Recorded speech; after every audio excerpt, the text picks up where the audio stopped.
Bueno, hola a todos, un gusto encontrarme con ustedes después de tanto tiempo. Espero que estén llevando este confinamiento lo mejor posible. Y bueno, la propuesta hoy es empezar a trabajar con una novela que eh, a mí me gusta mucho, que es una novela que es de los primeros textos que me atrajo a la literatura eh, cuando joven y que lo leí en el colegio y que me pareció siempre una buena puerta de acceso a la buena literatura. Se trata de Crónica de una muerte anunciada de Gabriel García Márquez, y simplemente antes de meternos en el texto les propongo poner un poquito en contexto la obra y hacer pie en algunas cuestiones que son importantes para entenderlo. Lo primero es que se trata de una crónica. Una crónica es un relato que, como la palabra lo indica, viene de del término griego chronos, que quiere decir tiempo. Entonces una cronología, una crónica es el relato temporal de una serie de episodios, ¿sí? Contar temporalmente cómo fueron esos episodios. Particularmente esta crónica que vamos a leer eh, tiene, tiene algunos detalles, y es que no se trata de una cronología lineal, sino que lo que va a hacer el narrador de nuestra historia es alterar la temporalidad de la novela y va a contar, supongamos que esta línea vaya marcando los hechos que fueron ocurriendo, va a alterar la relación entre la historia de lo que pasó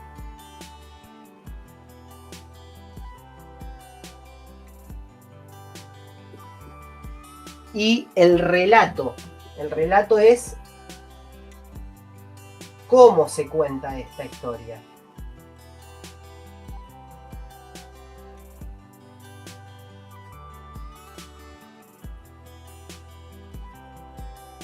Entonces, los hechos de la historia, es decir, qué cosa se cuenta,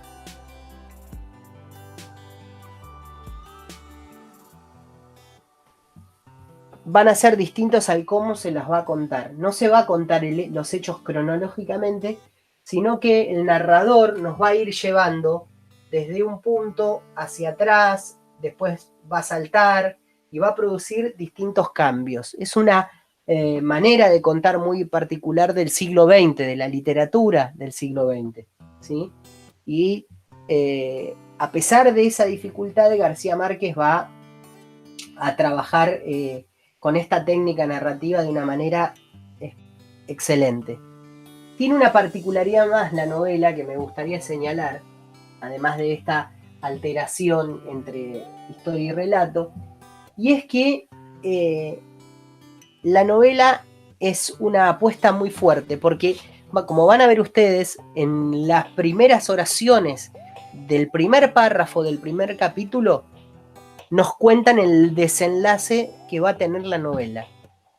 Esto es un hecho muy particular, ¿no? Uno está acostumbrado a la literatura tradicional en donde el clímax de cualquier texto, de cualquier novela, de cualquier cuento, supone saber qué va a pasar con el conflicto, cómo se va a resolver ese conflicto.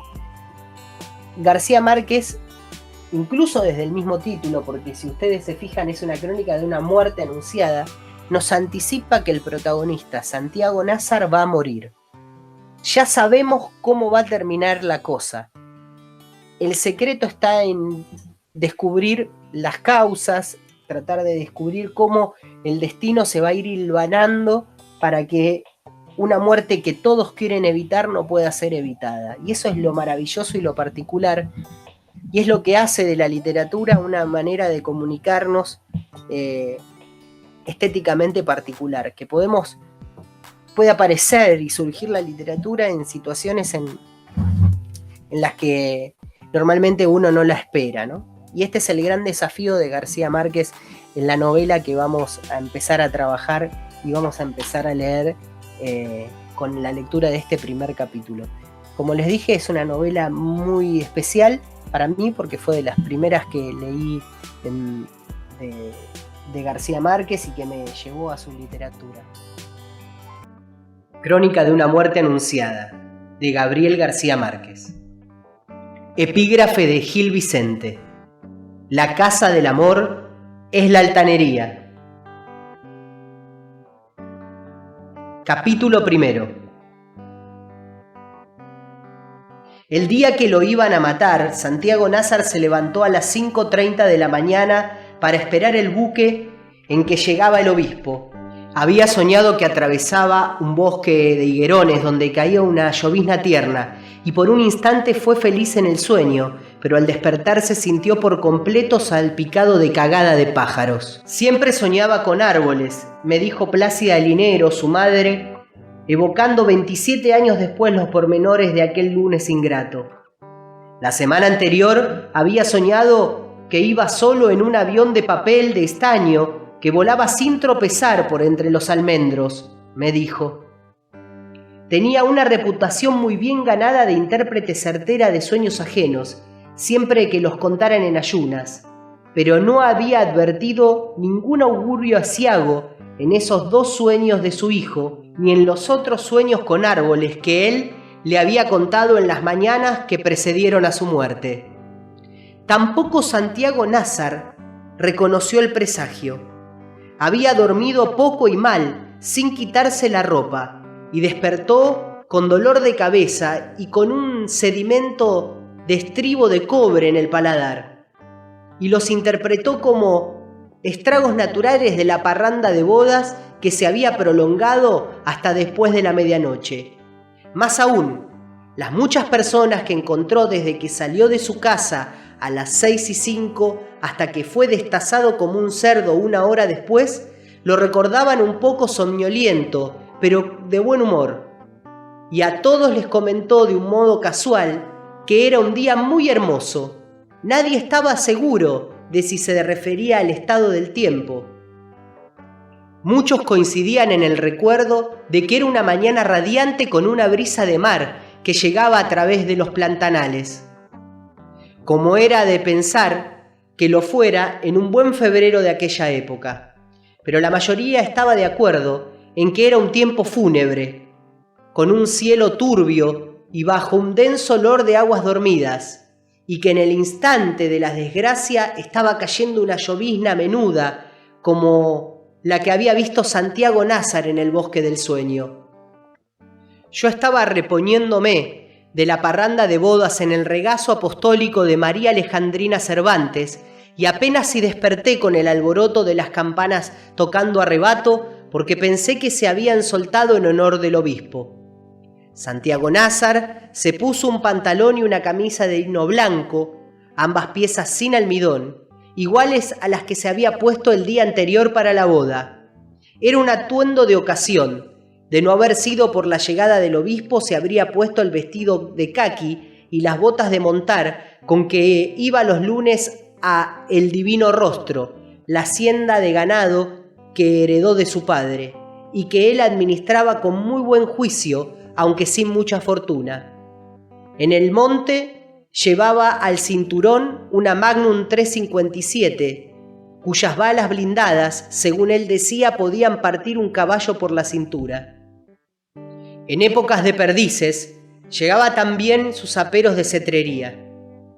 En el armario tenía además un rifle 30-06 Malinger Schaummer y un rifle de Holland Magnum 300, un 22 Hornet con mira telescópica de 2 poderes y una Winchester de repetición.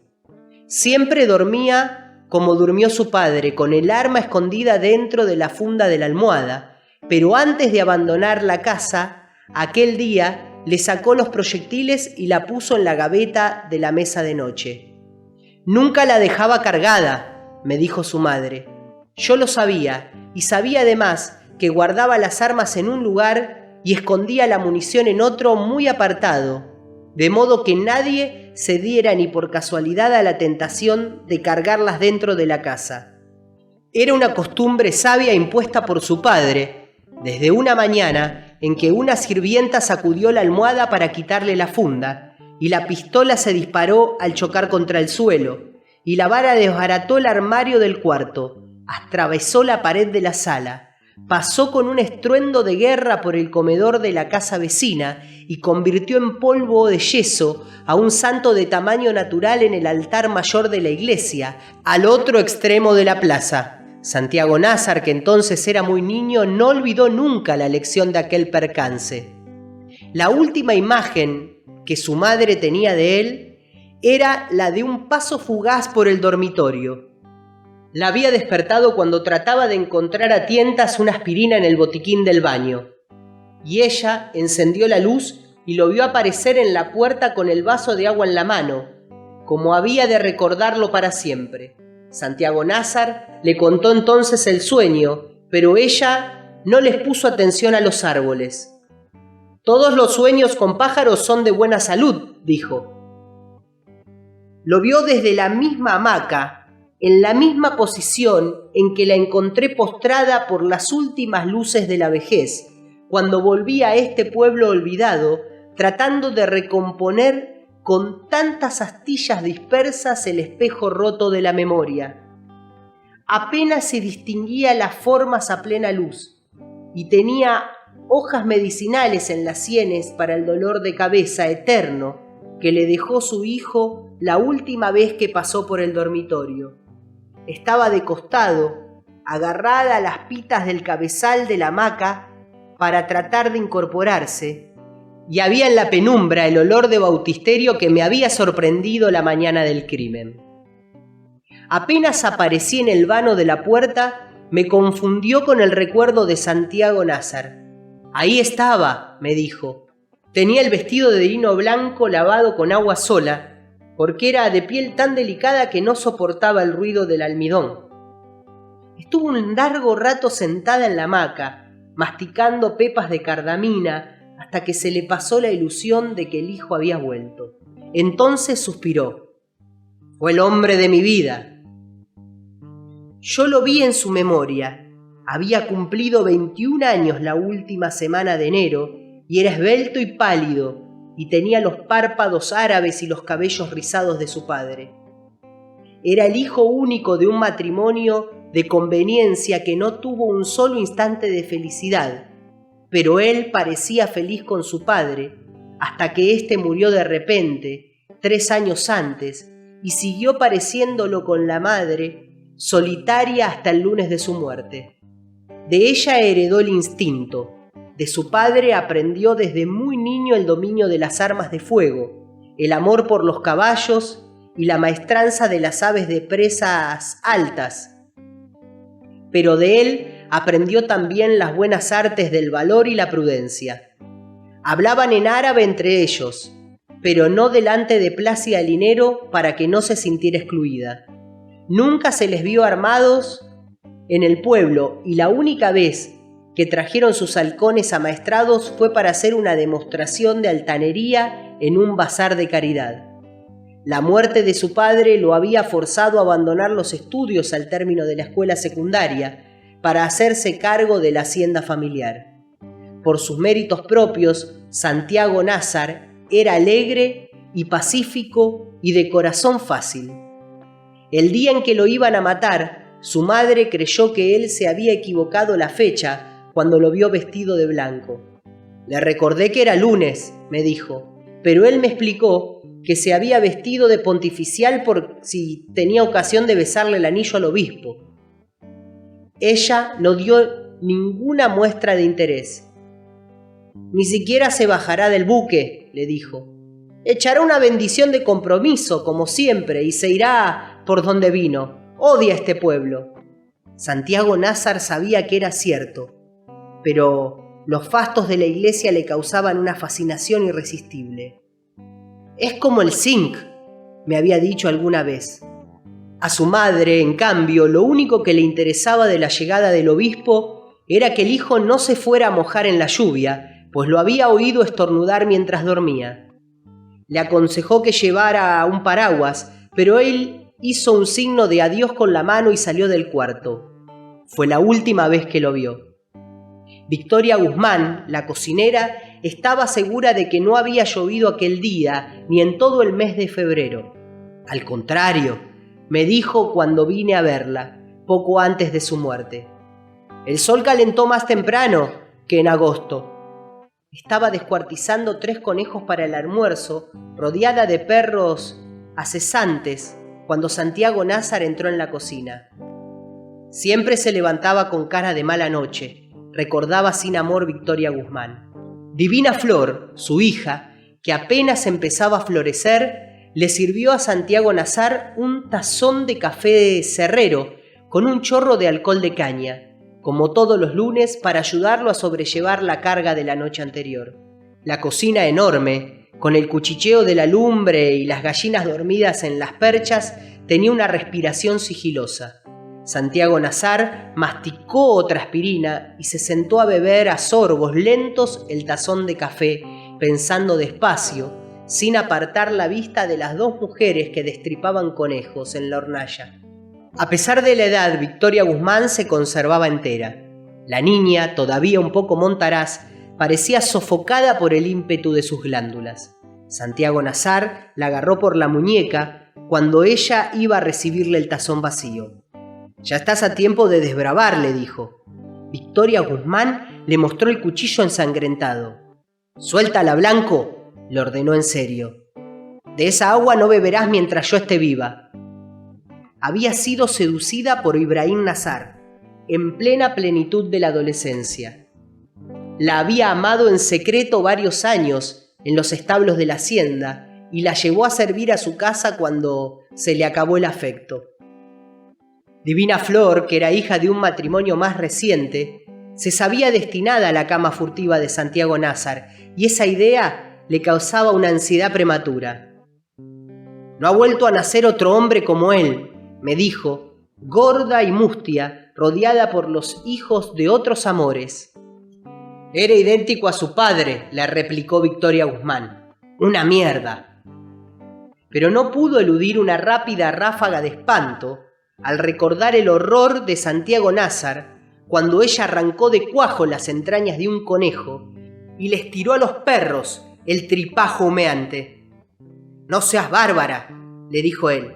«Imagínate que fuera de un ser humano». Victoria Guzmán necesitó casi 20 años para entender que un hombre acostumbrado a matar animales inermes expresara de pronto semejante horror. «Dios santo», exclamó asustada, de modo que todo aquello fue una revelación. Sin embargo, tenía tantas rabias atrasadas la mañana del crimen que siguió cebando a los perros con las vísceras de los otros conejos, solo por amargarle el desayuno a Santiago Nazar.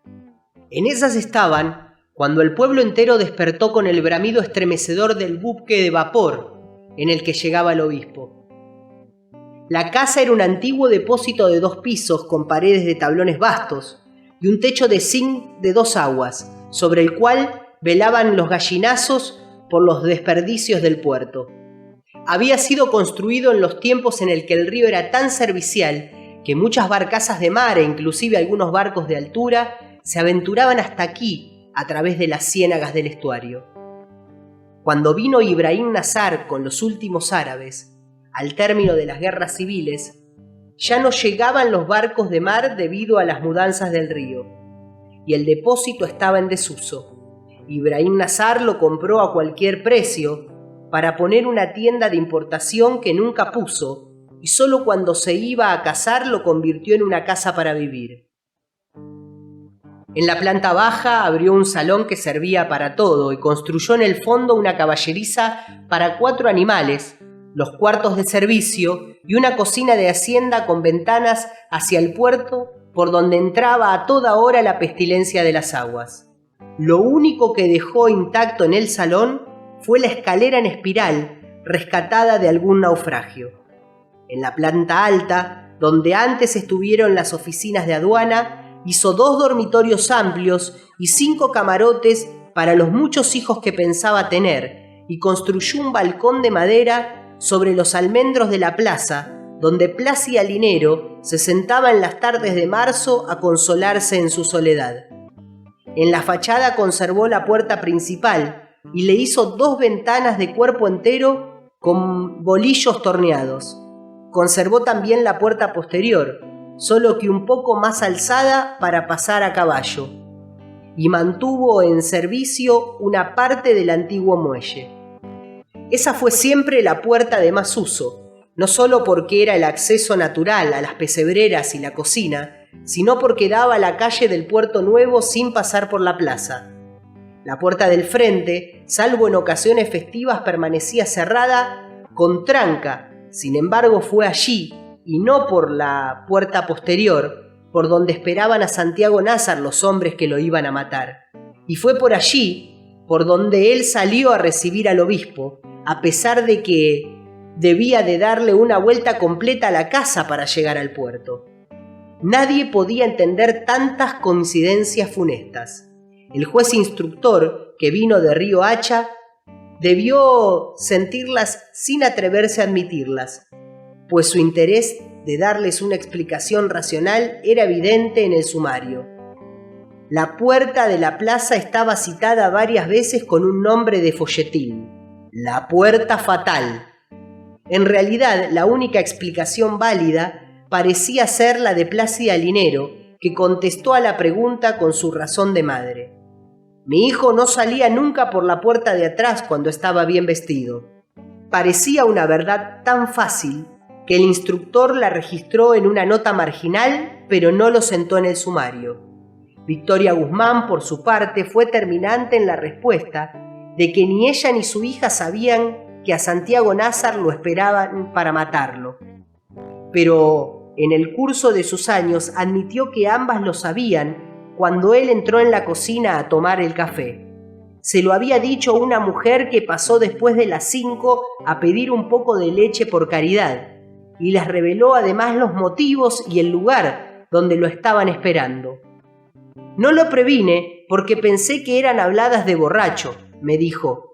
No obstante, Divina Flor me confesó en una visita posterior, cuando ya su madre había muerto, que ésta no le había dicho nada a Santiago Nazar porque en el fondo de su alma quería que lo mataran.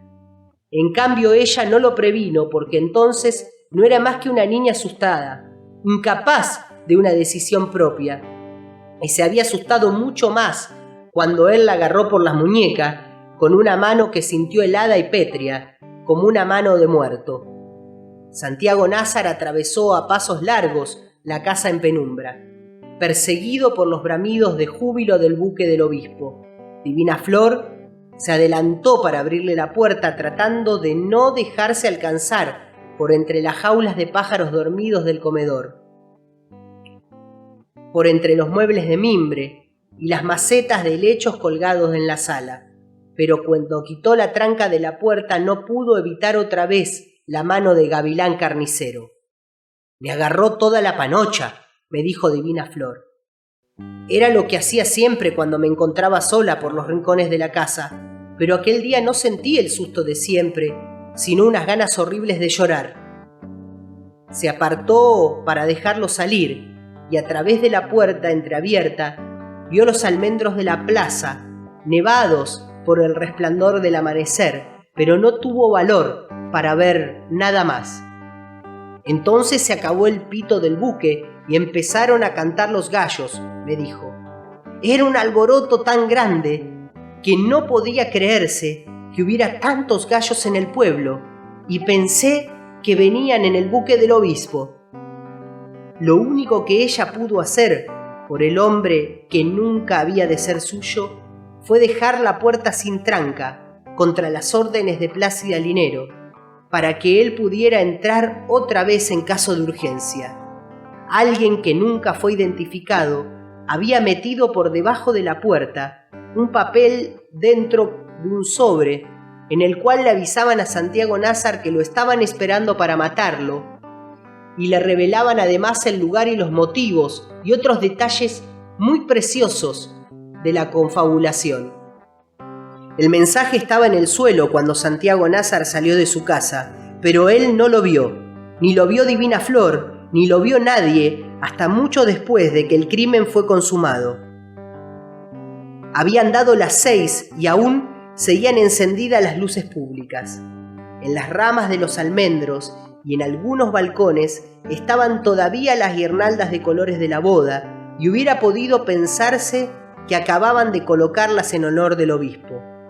Pero la plaza, cubierta de baldosas hasta el atrio de la iglesia, donde estaba el tablado de los músicos, parecía un muladar de botellas vacías y toda clase de desperdicios de la parranda pública. Cuando Santiago Nazar salió de su casa, varias personas corrían hacia el puerto, apremiadas por los bramidos del buque.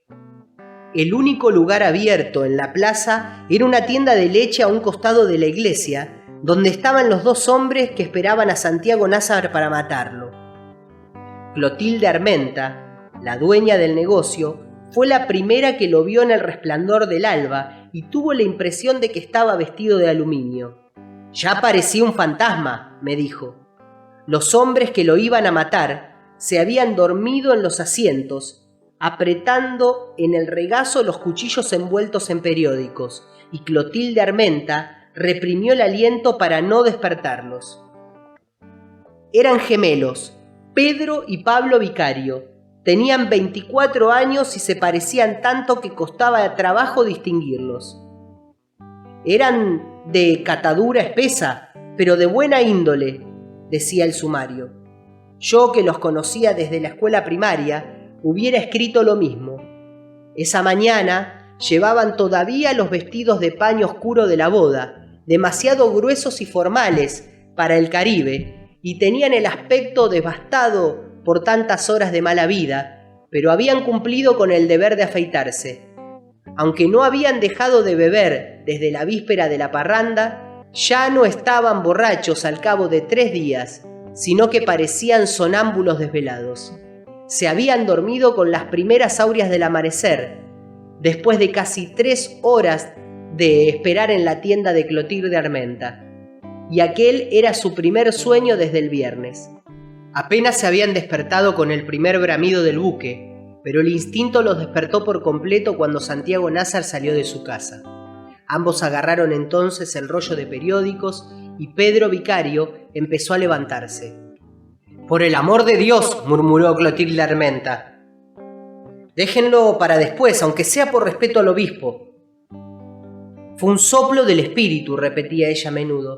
En efecto, había sido una ocurrencia providencial, pero de una virtud momentánea. Al oírla, los gemelos Vicario reflexionaron y el que se había levantado volvió a sentarse. Ambos siguieron con la mirada a Santiago Nazar cuando empezó a cruzar la plaza.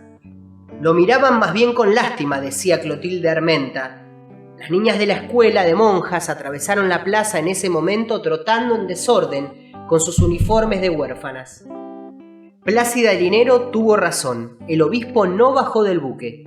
Había mucha gente en el puerto, además de las autoridades y los niños de las escuelas, y por todas partes se veían los aguacales de gallos bien cebados que le llevaban de regalo al obispo, porque la sopa de crestas era su plato predilecto. En el muelle de carga había tanta leña arrumada que el buque habría necesitado por lo menos 2 horas para cargarla, pero no se detuvo. Apareció en la vuelta del río, rezongando como un dragón, y entonces la banda de músicos empezó a tocar el himno del obispo y los gallos se pusieron a cantar en los huacales y alborotaron a los otros gallos del pueblo. Por aquella época, los legendarios buques de rueda alimentados con leña estaban a punto de acabarse. Y los pocos que quedaban en servicio ya no tenían pianola ni camarotes para la luna de miel, y apenas si lograban navegar contracorriente. Pero este era nuevo, y tenía 2 chimeneas en vez de una, con una bandera pintada como un brazal, y la rueda de tablones de la popa le daba un ímpetu de barco de mar. En la baranda superior, junto al camarote del capitán, iba el obispo de sotana blanca con su séquito de españoles. «Estaba siendo un tiempo de Navidad», ha dicho mi hermana Margot. Lo que pasó, según ella, fue que el silbato del buque soltó un chorro de vapor a presión al pasar frente al puerto y dejó ensopados a los que estaban más cerca de la orilla.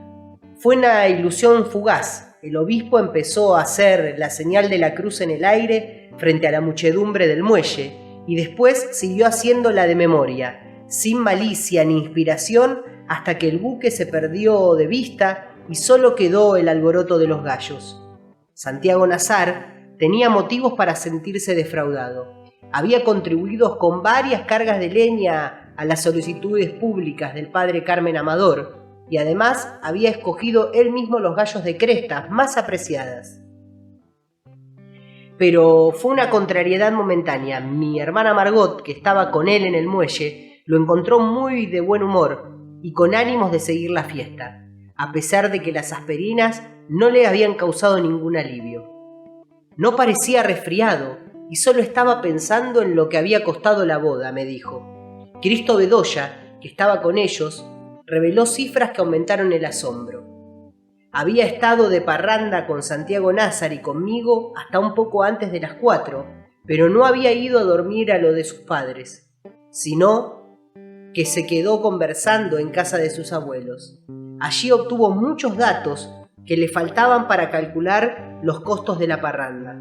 Contó que se habían sacrificado 40 pavos y 11 cerdos para los invitados y 4 terneras que el novio puso a asar para el pueblo en la plaza pública. Contó que se consumieron 205 cajas de alcoholes de contrabando y casi 2000 botellas de ron de caña, que fueron repartidas entre la muchedumbre. No hubo una sola persona, ni pobre ni rica, que no hubiera participado de algún modo en la parranda de mayor escándalo que se había visto jamás en el pueblo. Santiago Nazar soñó en voz alta. «Así será mi matrimonio», dijo. «No les alcanzará la vida para contarlo». Mi hermana sintió pasar el ángel. Pensó una vez más en la buena suerte de Flora Miguel, que tenía tantas cosas en la vida y que iba a tener además a Santiago Nazar en la Navidad de ese año. Me di cuenta de pronto de que no podía haber un partido mejor que él, me dijo. Imagínate, bello, formal y con una fortuna propia a los 21 años. Ella solía invitarlo a desayunar a nuestra casa cuando había carabeñolas de yuca y mi madre las estaba haciendo aquella mañana. Santiago Nazar aceptó entusiasmado. «Me cambio de ropa y te alcanzo», dijo, y cayó en la cuenta de que había olvidado el reloj en la mesa de noche. «¿Qué hora es?» Eran las 6:25. Santiago Nazar tomó del brazo a Cristo Bedoya y se lo llevó hacia la plaza. «Dentro de un cuarto de hora estoy en tu casa», le dijo a mi hermana. Ella insistió en que fueran juntos de inmediato porque el desayuno estaba servido. «Era una insistencia rara», dijo Cristo Bedoya, «tanto que a veces he pensado que Margot ya sabía que lo iban a matar y quería esconderlo en tu casa». Sin embargo, Santiago Nazar la convenció de que se adelantara mientras él se ponía la ropa de montar, pues tenía que estar temprano en el Divino Rostro para castrar terneros. Se despidió de ella con la misma señal de la mano con la que se había despedido de su madre y se alejó hacia la plaza llevando del brazo a Cristo Bedoya. Fue la última vez que lo vio. Muchos de los que estaban en el puerto sabían que a Santiago Nazar lo iban a matar. Don Lázaro Aponte, coronel de academia en uso de buen retiro y alcalde municipal desde hacía 11 años, le hizo un saludo con los dedos. Yo tenía mis razones muy reales para creer que ya no corría ningún peligro, dijo. El padre Carmen Amador tampoco se preocupó. Cuando lo vi sano y salvo, pensé que todo había sido un infundio, me dijo. Nadie se preguntó siquiera si Santiago Nazar estaba prevenido, porque a todos les parecía imposible que no lo estuviera. En realidad, mi hermana Margot era una de las pocas personas que todavía ignoraban que lo iban a matar. De haberlo sabido, me lo hubiera llevado para la casa, aunque fuera amarrado, declaró el instructor. Era extraño que no lo supiera, pero lo era mucho más que tampoco lo supiera mi madre, pues se enteraba de todo antes que nadie en la casa, a pesar de que hacía años que no salía a la calle, ni siquiera para ir a misa. Yo apreciaba esa virtud suya desde que empecé a levantarme temprano para ir a la escuela. La encontraba como era en aquellos tiempos, lívida y sigilosa, barriendo el patio con una escoba de ramas en el resplandor ceniciento del amanecer. Y entre cada sorbo de café me iba contando lo que había ocurrido en el mundo mientras nosotros dormíamos. parecía tener hilos de comunicación secretas con las otras gente del pueblo, sobre todo con la de su edad, y a veces nos sorprendía con noticias anticipadas que no hubiera podido conocer sino por artes de adivinación. Aquella mañana, sin embargo, no sintió el pálpito de la tragedia que se estaba gestando desde las 3 de la madrugada. Había terminado de barrer el patio y cuando mi hermana Margot salía a recibir al obispo, la encontró moliendo la yuca para las caraviñolas.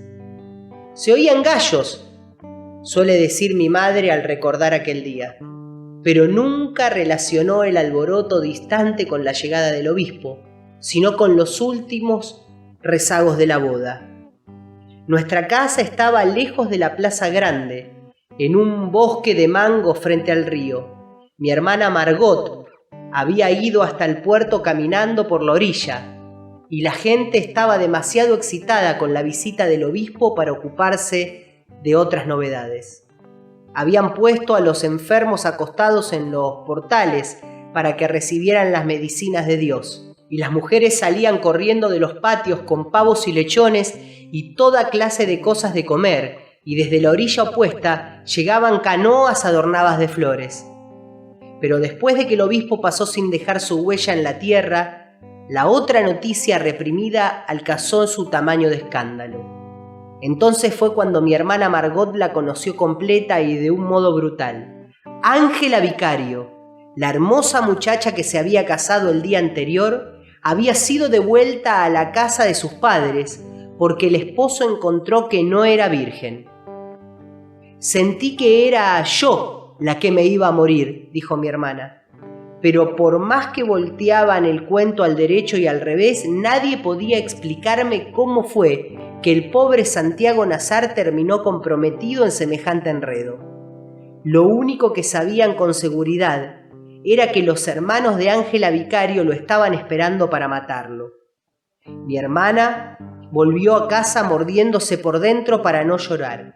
Encontró a mi madre en el comedor con un traje dominical de flores azules que se había puesto por si el obispo pasaba a saludarnos, y estaba cantando el fado del amor invisible mientras arreglaba la mesa. Mi hermana notó que había un puesto más que de costumbre. «Es para Santiago Nazar», dijo mi madre. «Me dijeron que lo habías invitado a desayunar». «Quítalo», dijo mi hermana. Entonces le contó. Pero fue como si ya lo supiera, me dijo. Fue lo mismo de siempre, que uno empieza a contarle algo y antes de que el cuento llegue a la mitad, ya sabe cómo termina. Aquella mala noticia era un nudo cifrado para mi madre. A Santiago Nazar le habían puesto ese nombre por el nombre de ella, y era además su madrina de bautismo, pero también tenía un parentesco de sangre con Pura Vicario, la madre de la novia de vuelta. Sin embargo, no había acabado de escuchar la noticia cuando ya se había puesto los zapatos de tacones y la mantilla de iglesia que solo usaba entonces para las visitas de pésame. Mi padre, que había oído todo desde la cama, apareció en pijama en el comedor y le preguntó alarmado a dónde iba. «A prevenir a mi comadre Plácida», contestó ella. «No es justo que todo el mundo sepa que le van a matar el hijo y que ella sea la única que no lo sabe». «Tenemos tantos vínculos con ella como con los vicarios», dijo mi padre.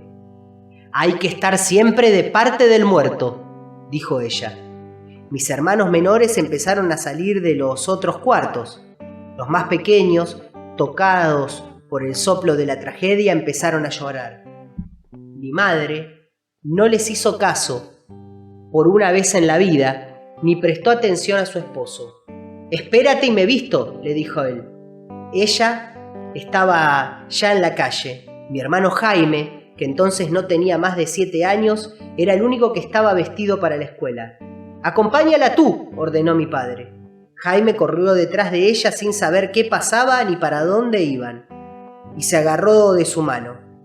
«Iba hablando sola», me dijo Jaime. «Hombres de mala ley», decía en voz muy baja, «animales de mierda que no son capaces de hacer nada que no sean desgracias». No se daba cuenta ni siquiera de que llevaba al niño de la mano. «Debieron pensar que me había vuelto loca», me dijo. Lo único que recuerdo es que se oía a lo lejos un ruido de mucha gente, como si hubiera vuelto a empezar la fiesta de la boda, y que todo el mundo corría en dirección de la plaza. Apresuró el paso, con la determinación de que era capaz cuando estaba una vida de por medio, hasta que alguien que corría en sentido contrario se compadeció de su desvarío. «No se moleste, Luisa Santiago», le gritó al pasar. «Ya lo mataron».